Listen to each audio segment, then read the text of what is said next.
I'll make it quick this morning. Fucking noisy cars this morning. This is the, well, I don't want to say this is the other half. This is just more of the same stash from Dual. So I was lucky enough to get one pallet of these. The Mexicans came up and bought the rest of them, which was another 20 pallets. These are all returns. They're untested, so I gotta get Hayden to test these, or I can test a few. Already got the cart loaded up, take them in the back. Like, well, Patrick, why didn't you take the truck into the back? Well, because there's gravel back there, and that pallet jack don't work real well on the fucking gravel. So I would love to put in a loading dock back here, but fuck, I have trouble paying rent. So yeah, $3 each is what I got for these. And then I'll sell them at market, whatever market is. It's probably right around $30, $40 each. And then probably sell them in a combo for like,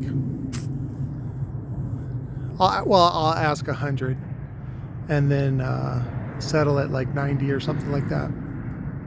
Anyways, those deals are out there. You just gotta be available for them. And then you gotta shoot for it. Cool thing is my guy fucking financed me on these too. I was like, hey, he's like, because when we asked for a quote for 10 pallets, they wanted like $1,200 to ship, which is actually pretty cheap. But it gets into this weird thing where the trucking company wants special, because they think it has to be all together, and it doesn't. So what we figured out was that I think we got it from California to here for $94 for this fucking pallet. So you just do it one at a time. And if you're not married to the idea of everything coming at once, it's fine. That's how you do it. So, and I can only imagine what this guy got paid. I talked to the guy this morning, the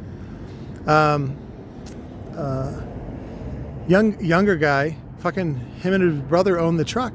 It's like, oh, that's fucking smart, dude.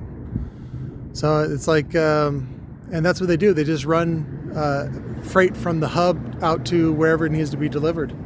And you do that all day and you make pretty good money. If you make $500-600 a day, easy. You just got to own the truck, and it was an old beat up truck, like an old budget rental truck or whatever it was. So there's always money to be made. This is just one way to make it. I actually prefer not to make it this way, but again, if you find $1 on the ground, fucking pick it up. So I love you guys. I'll talk to you later.